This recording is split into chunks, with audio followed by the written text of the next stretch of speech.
let's talk about something a little bit more fun, I think, than some of the stuff we've been doing. We're going to start solving some equations. These are definitely a lot more like puzzles, like games. Um, so have some fun with them because they can be a lot of fun, especially if you like the idea of puzzles and games. All right, first thing I want to talk about is we solve a two-step equation, we need to be able to check our answers. So let's kind of take a look at this. What I want you to do is if you have this, we have this equation, right? 5x plus 9 is equal to 24. What I want to know is, does x equal 3? Does this work in here? And what I want you to pay attention to is, I want you to pay attention to the steps that you take to find this. So step by step, go ahead, pause the video, and you tell me if x equals 3 actually does work here. Okay, so to solve this, we're going to go ahead and take x equals 3, and we're going to take this idea and we're going to substitute, right? So we know that x is 3. So what we're going to do is we're going to take this and we're going to substitute it in here, okay? Well, let's take a look at this equation real quick, okay? An equation, right, means we have one expression here that's equal to another expression, okay? And so what we're trying to see is, if x is 3, will the left side be equal to the right side? Will they be the same? So that's what we're checking here. So let's sort of translate this sentence, okay? So what this is saying is x is some number. In this case, we're going to check if it's 3, but before we do that, to say we have some number, we're going to multiply it by 5, then we're going to add 9, and we're going to equal 24, okay? So let's go ahead and do that. So the first thing I'm going to do is I'm going to substitute in 3, and we're going to go through and we're going to check it, okay? Now the first thing I have here is I have multiplication and then addition, right? So the first thing I'm going to do is I'm going to multiply. I'm going to multiply, right? And we know that we need to multiply because of our order of operations, right? We're supposed to multiply and divide from left to right before we add or subtract from left to right. So we're going to look at this and we're going to say 5 times 3 is 15. Then we're going to add 9 is equal to 24. Well, the last thing I'm going to have here is to add. So 15 plus 9, that does equal 24. And so when x is equal to 3, the left side equals the right side. Okay, and that's what I want you to really think about. Okay, when x equals 3, the left side and the right side are the same. Okay, that's true when x is equal to 3. If we plugged in some other number like 4, it would not be true.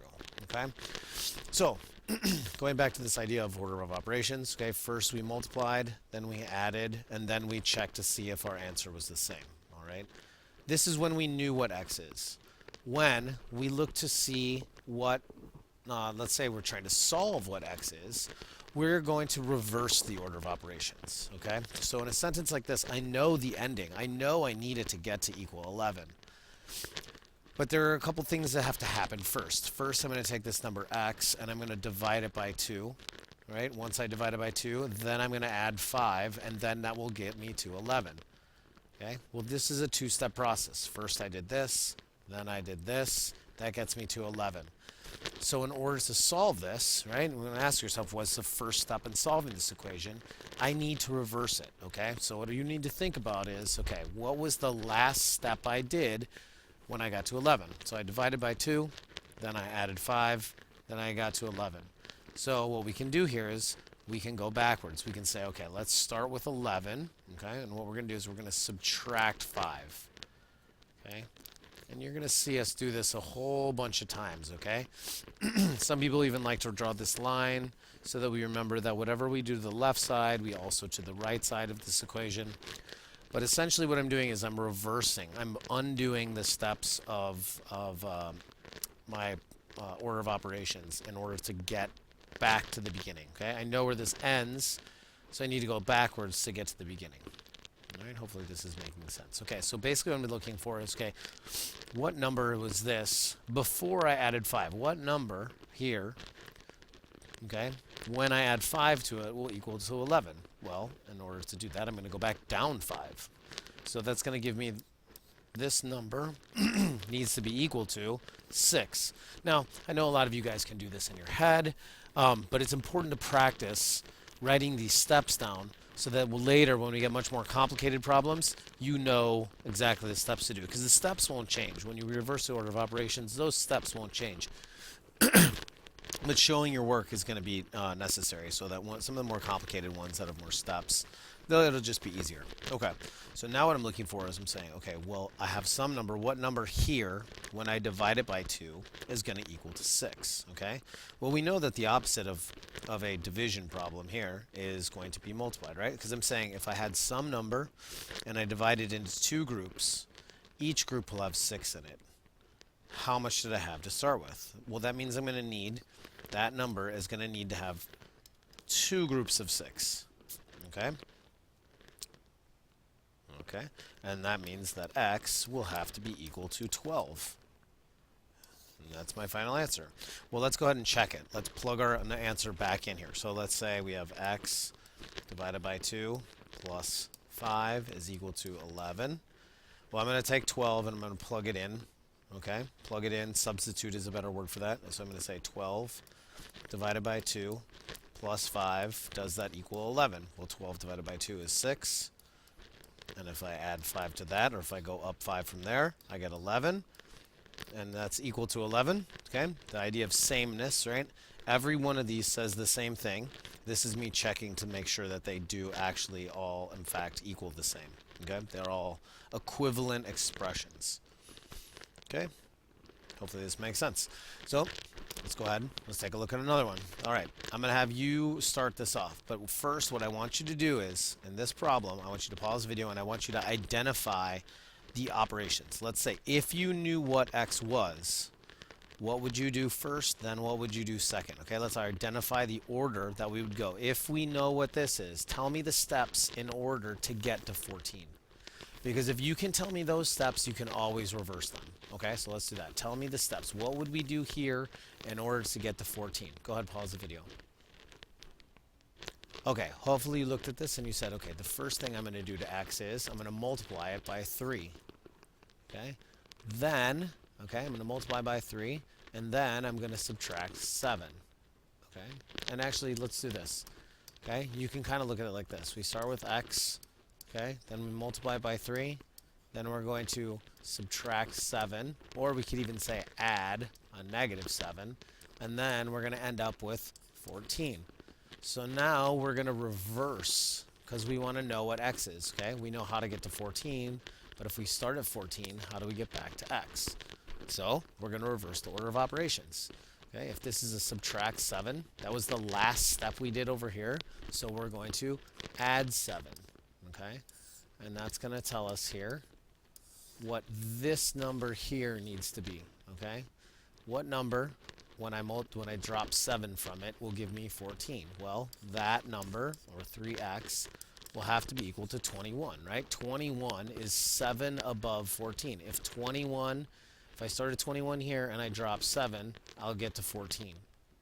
So now what I wanted to look at is, okay, well, what number multiplied by 3 will equal 21, right? We're multiplying by 3, so the opposite here is we're going to need to divide by 3.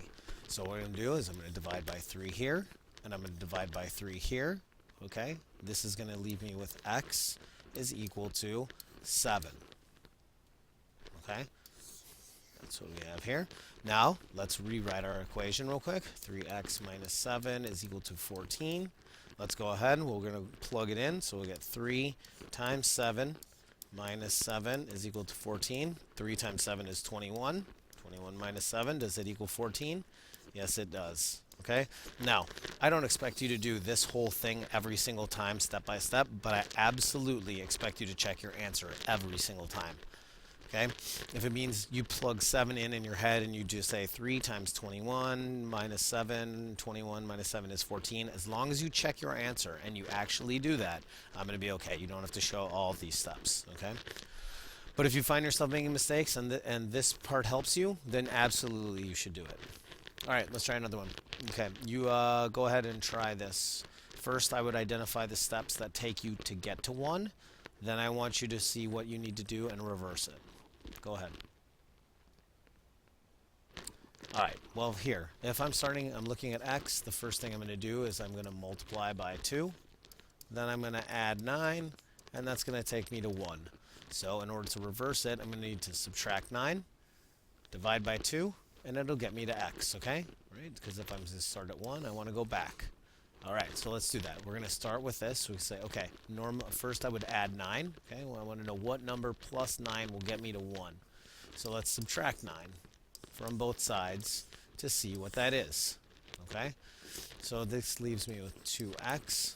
Okay, and then 1 and negative 9 is negative 8. Okay, all right, so I know some number when I multiply by 2 is going to get me to negative 8. Okay, and that negative 8, when I then go up 9 from there, is going to take me to 1. Okay, well, what number times 2? The next thing we're going to do is we're going to divide by 2. And we'll divide by 2 here. And we end up with x is equal to negative 4. Okay, now you don't need to write it as x equals negative 4. This says the same thing, and this is just as correct as the other one. Sometimes people like to sometimes people like the x on the left side because it makes more sense to them, but it doesn't really matter, okay? So let's check our answer. Let's see if 1 indeed does equal 2 times negative 4 plus 9. And we sort of checked it along the way, so we know it works, but let's just formally make sure. So 2 times negative 4 is negative 8, and I add 9. If I'm at negative 8 and I go up 9, that's going to give me 1. Okay, so it checks out. All right, that's a two-step equation. Let's try another one. You try this one. Go. All right, so in this problem I have x. It tells me divide by 4. That's going to give me some number. Then after I've done that, I'm going to subtract 8, and then it's going to leave me at 1. So I need to figure out what do I have to do to get back up to this. So what number here minus 8 will give me 1? Well, let's go up 8 from there. Okay, you're kind of going back in time. Okay, these cancel each other out, and I get x divided by 4 is equal to 9, right? So I'm looking at what number. Okay, if 9 minus 8, does that equal 1? Yes, it does. Okay, well then what number divided by 4 is going to be 9? Well, it's saying what number, okay, when I make 4 groups out of it, each group has 9. Well, how much do I need to start with? Well, I'm going to have 9 groups of 4, so that's going to give me 36. Okay, then we'll try it. We'll do 36 divided by 4 minus 8. Does that equal 1? That's 9 minus 8. Does that equal 1? 1? Yes, it does. So there we go. It checks out. Try another one. You try this one.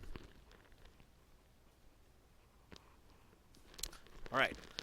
So first I have x. Now, there's a negative in here. So actually not a negative. I'm subtracting the 4x. So in these cases, I like to make this 7 plus a negative 4x equals 19. It makes it a little bit easier, I think, to understand what's going on.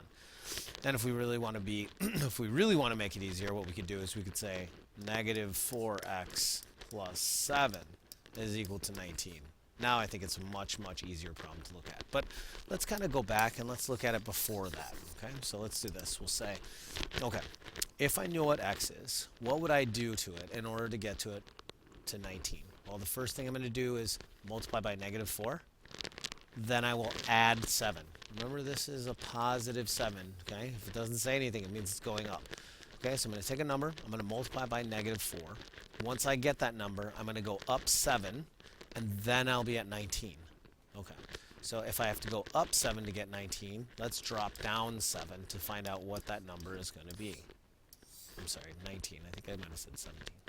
So I know that this negative 4x is going to have to be equal to 12. Okay, so this thing here has to be 12. 12 plus 7, does that equal 19? Yes, it does. So this piece here has to equal 12. Okay, so I have negative 4 times some number is equal to 12. Well, what can you tell me about that number, this x, okay? If I have a negative and I multiply it by another number, that gives me a positive. Well, I know that x is going to have to be a negative here. So we're going to divide by negative 4, okay? We're going to divide this by negative 4, and I'm going to end up with x is equal to, okay, so if I have 12 divided by a negative 4, that's going to be negative 3. Plug that in, make it work. Let's try it out. 7 minus 4 times negative 3 equals 19. Okay, notice I use this one. You always have to use the absolute original. You are not allowed to go back.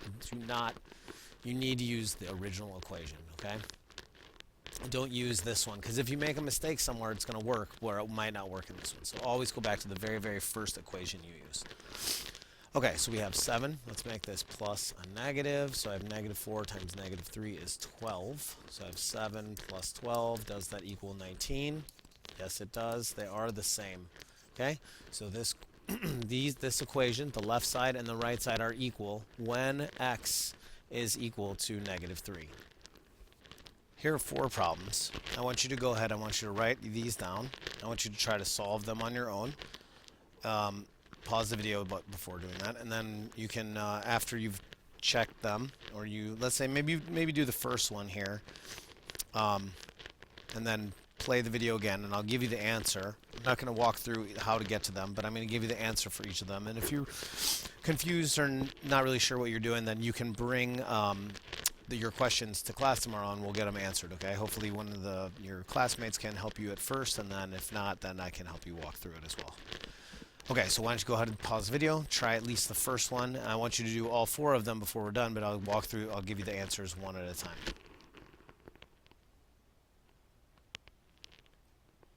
Okay, let's go through the answers here. The first one is x equals 6. Okay, if you haven't had a chance to try the next one, then go ahead and pause the video. Answer to the second one is x equals negative 35.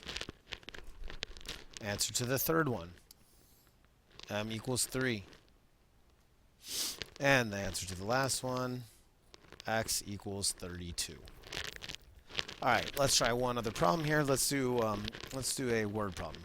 Let's say you and your family are taking a ski vacation. Your family paid $2,860 to rent a house for 5 days and for 4 ski passes. If you were charged $1,500 to rent the house, how much was each ski pass? So they give you a diagram to help you write and solve this equation. So what I want you to do is I want you to try to fill in what this actual equation might look like. Okay, go ahead and do that now. Okay, so let's do this. We're going to say, okay, the number of ski passes. Well, that would be 4, right? We know 4 ski passes. And we're multiplying this times the cost of the ski pass. But that's what they're asking us. That's our main question, right? So let's call those P. Okay, so we'll call it P for ski pass. Plus, we know the cost of the house, right? The cost of the house was $1,500 to rent the house. $1,500, which would be equal to $2,860. Okay, so we now need to know the cost of the ski pass. Well, the way we can do here is we're going to work backwards again. If this is the total amount paid, and this is the amount that we paid for the house, then we can subtract the amount of the house in order to find the cost of each pass. Then we know the 4 passes together costs, what, $1,360. Okay? Then, from here, we can divide by 4, and we'll find that the passes, I'll divide this by 4, the passes are, let's see, what would that be, $390. There's the bell. Let's see, 390. Let's see, 1360 divided by 2. Let's see, 7, 8. Yeah, $390. Okay. Hopefully this video makes sense. Hopefully it's a little fun trying to solve those equations. Bring your questions to class tomorrow. I'll have some book work and maybe some Khan Academy for you to work on in class. Good luck.